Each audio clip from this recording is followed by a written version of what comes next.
ప్రచురించారు. ఇక తదుపరి చూస్తే,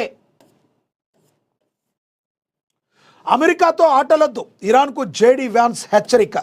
అమెరికాతో మీరు ఆటలు ఆడొద్దు, ఇరాన్ మరి మాది చాలా గొప్ప దేశం, మాతో మీరు ఆటలు ఆడొద్దు అని వ్యాన్స్ హెచ్చరికలు జారీ చేశారు.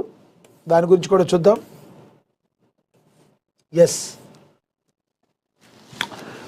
ఇరాన్ ప్రభుత్వం తమతో ఆటలు ఆడకూడదని యుఎస్ ఉపాధ్యక్షుడు జేడీ వ్యాన్స్ హెచ్చరించారు. టెహ్రాన్ చిత్తశుద్ధితో నిజాయితీగా చర్చలకు ముందుకు వస్తే తాము కూడా ఖచ్చితంగా స్నేహాస్తం అందిస్తామన్నారు. అలా కాకుండా తమతో ఇరాన్ ఆటలు ఆడాలని చూస్తే మాత్రం పరిస్థితులు వేరుగా ఉంటాయని హెచ్చరించారు. తమ చర్చల బృందం నుంచి వారికి ఏమాత్రం సానుకూల స్పందన లభించలేదని తేల్చి చెప్పారు. ఇరాన్ ఇప్పటి వరకు తమ ప్రతినిధి బృందం వివరాలను ఇంకా గోప్యంగా ఉంచిన నేపథ్యంలో శుక్రవారం ఇస్లామాబాద్లో బయలుదేరుతూ వ్యాన్స్ కీలక వ్యాఖ్యలు చేశారు.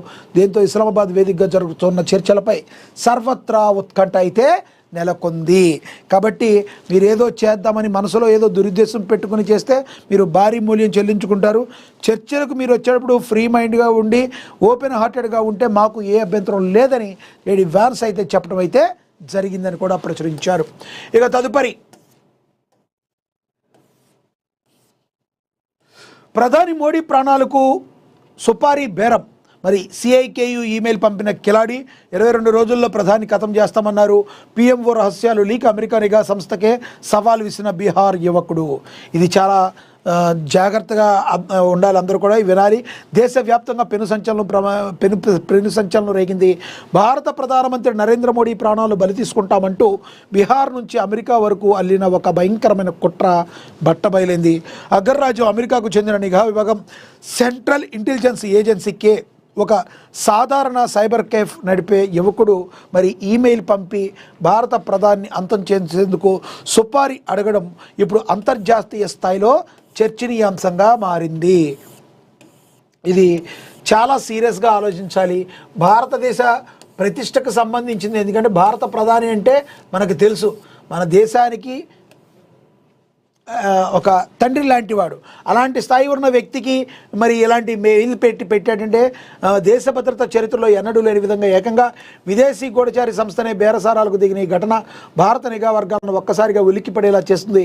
బీహార్లోని బక్సర్ జిల్లా సిమ్రీ ప్రాంతానికి చెందిన అమిన్ తివారీ అనే యువకుడు ఈ కిరాతకానికి వ్యూహానికి తెరలేపాడు. డబ్బు పిచ్చితో బరితెగించిన ఇతను తాను కేవలం 22 రోజుల్లోనే ప్రధాని నరేంద్ర మోడీని హస్తమారుస్తానని, అందుకు ప్రతిఫలంగా భారీ మొత్తంలో నగదు చెల్లించాలని సిఐఏకు సందేశం పంపాడు. అంతటితో ఆగకుండా ప్రధాని కార్యాలయానికి పిఎంఓకు సంబంధించిన అత్యంత రహస్యమైన మరియు సున్నితమైన సమాచారాన్ని కూడా తాను బయట పెట్టగలనని, తన వద్ద అత్యున్నత స్థాయి గూఢచారి సమాచారం ఉందని అతను పేర్కొనడం భద్రతా వర్గాలను విస్మయానికి గురిచేస్తుంది. ఒక సామాన్య యువకుడు ప్రధాని కార్యాలయ సమాచారాన్ని లీక్ చేస్తామనడం వెనుక ఏదైనా అంతర్జాతీయ నెట్వర్క్ ఏదైనా మరి ఉందా అనే కోణంలో దర్యాప్తు సంస్థలు ఆందోళన వ్యక్తం చేస్తున్నాయి. ఈ విస్మయకర సమాచారం అందిన వెంటనే బక్సర్ ఎస్పీ శుభం ఆర్య నేతృత్వంలో ఒక స్పెషల్ డెత్ టీం రంగంలోకి దిగింది. సాంకేతిక ఆధారాల సాయంతో నిందితుడిని ఆచూకీ కనిపెట్టిన పోలీసులు అమన్ తివారీతో పాటు మరో 2 అనుమానితులు మెరుపు దాడితో అదుపులోకి తీసుకున్నారు. ప్రస్తుతం నిందితుడిని అత్యంత రహస్య ప్రాంతంలో విచారిస్తున్నారు. ప్రధాని భద్రతకు సంబంధించి విషయం కాకపోవడంతో కేంద్ర నిఘా సంస్థలు ఇంటెలిజెన్స్ బ్యూరో ఐబీ అధికారులు కూడా ఈ విచారణలో భాగస్వాములయ్యారు. విచారణలో వెలుగు చూస్తున్న విషయాలు మరింత ఆందోళన కలిగిస్తున్నాయి. నిందితుడు అమర్ తివారీకి గతంలోనే ఇటువంటి సైబర్ నేరాల చరిత్ర ఉంది. 2021లో కోల్కతా విమానాశ్రయానికి బాంబు బెదిరింపు ఈమెయిల్ పంపి విమానాన్ని పేల్చేస్తామంటూ భయాందోళన సృష్టించిన గనుడు ఇతనే. ఆ సమయంలో మైనర్ కావడంతో తప్పించుకునే ఈ ఖిలాడి ఇప్పుడు ఏకంగా ప్రధాని ప్రాణాలకి ఎరవేయడం చూస్తుంటే ఇతనికి ఏదైనా విదేశీ ఉగ్రవాద ముఠలతో లేదా శత్రు దేశాల ఏజెంట్తో సంబంధాలు ఉన్నాయా అనే అనుమానాలు చాలా బలంగా వినబడుతున్నాయి. ప్రస్తుతం నిందితుడి సైబర్ కేఫ్ మరియు నివాసాన్ని పోలీసులు తమ ఆధీనంలో తీసుకుని సీజ్ చేశారు. అతని ల్యాప్టాప్, మొబైల్ ఫోన్లను అత్యంత కట్టుదిట్టమైన భద్రత మధ్య డిజిటల్ ఫోరెన్సిక్ ల్యాబ్కు తరలించారు. అతను సిఐఏతో పాటు ఇంకెవరితో అయినా టచ్లో ఉన్నాడా, డార్క్ వెబ్ ద్వారా ఏమైనా లావాదేవీలు జరిపాడా అనే కోణంలో లోతైన విశ్లేషణ జరుగుతుంది. కేవలం డబ్బు కోసం ఈ సాహసానికి పాల్పడ్డా లేక దీని వెనక ఏదన్నా అస్థిరపరిచే పెద్ద కుట్ర ఏదైనా ఉందా, మిస్టరీగా ఉందా. ఈ ఘటనలో దేశవ్యాప్తంగా అలర్ట్ ప్రకటించిన అధికారులు ప్రధాని భద్రతను మరింత కఠినతరం చేశారు. బీహార్ గడ్డపై నుంచి పుట్టిన ఈ గ్లోబల్ కుట్ర ఇప్పుడు భారత ప్రధాని వ్యవస్థకి ఒక పెను సవాలుగా మారింది. సామాన్యంగా ఇలాంటి మనం సినిమాల్లో చూస్తూ ఉంటాం, కానీ సినిమాల్లో కూడా ఎట్లాగో పెట్టరు. ఇలాంటి నిజమైన సంఘటనలను ఆధారంగా బేస్ చేసుకుని పెడుతూ ఉంటారు. కాబట్టి ప్రధాని నరేంద్ర మోడీని చంపేస్తామని బెదిరించడం అంటే ఇది భారతదేశం మీద మరి జరుగుతున్న కుట్రగా, భారతదేశాన్ని అస్థిరపరిచేందుకు జరుగుతున్న కుట్రగా మొత్తం నిఘా వ్యవస్థలను కూడా మరి అనుకుంటుంది. కాబట్టి దీని గురించి లోతైన విచారణ చేస్తుంది. డార్క్ వెబ్ ద్వారా ఏమన్నా ఎవరితోన్నా లావాదేవీలు చేశాడా ఇతను అనేది ఆ కోణంలో కూడా అత్యంత సీక్రెట్గా అతన్ని విచారించడం అయితే జరుగుతుందని కూడా ప్రచురించడం అయితే జరిగింది. ఇక అదేవిధంగా చూసుకుంటే తదుపరి అంగన్వాడీ కేంద్రాల అభివృద్ధికి ప్రభుత్వం కట్టుబడి ఉందని, డిజిటల్ సాంకేతికతతో మెరుగుపడ్డ అంగన్వాడీ సేవలు, పారదర్శక టెండర్ ద్వారా స్మార్ట్ ఫోన్ల కొనుగోలు, త్వరలోనే 15,000 అంగన్వాడీ పోస్టు భర్తీకి నోటిఫికేషన్ రానుంది. సిబ్బంది సంక్షేమ వేతనాల పెంపుపై సానుకూల నిర్ణయం త్వరలో. అంగన్వాడీ టీచర్లకు స్మార్ట్ ఫోన్ల పంపిణీ కార్యక్రమంలో మంత్రి ధనసరి సీతక్క అనసూయ అంటారు కదా, భద్రాద్రి కొత్తగూడెం జిల్లాలో మీ కార్యక్రమంలో పాల్గొనడం జరిగిందని ప్రచురించారు. ఇక అదేవిధంగా క్యాంటీన్లో మిల్లెట్స్ వంటకాలు అందుబాటులోకి తేవాలని భద్రాద్రి కొత్తగూడెం జిల్లా కలెక్టర్ అంకిత్ తెలియజేశారని ప్రచురించారు. కంప్యూటర్ పరిజ్ఞానం ఉంటే ఉపాధికి డోకా లేదని, మరి భద్రాద్రి కొత్తగూడెం జిల్లాలో మహిళలు అభివృద్ధిగా లక్ష్యంగా ముందడుగు వేయాలని, నవ లిమిటెడ్ సేవను సద్వినియోగం చేసుకోవాలని నవ లిమిటెడ్ వ్యవస్థాపకులు సూచన చేశారు. నవ మహిళా సాధికారత కేంద్రంలో యోగ్యతా పత్రాల బహుకరణ కూడా అందించారు. దాని గురించి కూడా ప్రచురించడం అయితే జరిగింది. నేడే బోర్గంపాడులో ఎమ్మెల్యే పాయం వెంకటేశ్వర్లు పర్యటించబోతున్నారని కూడా ప్రచురించారు. ఇక అదేవిధంగా చూసుకుంటే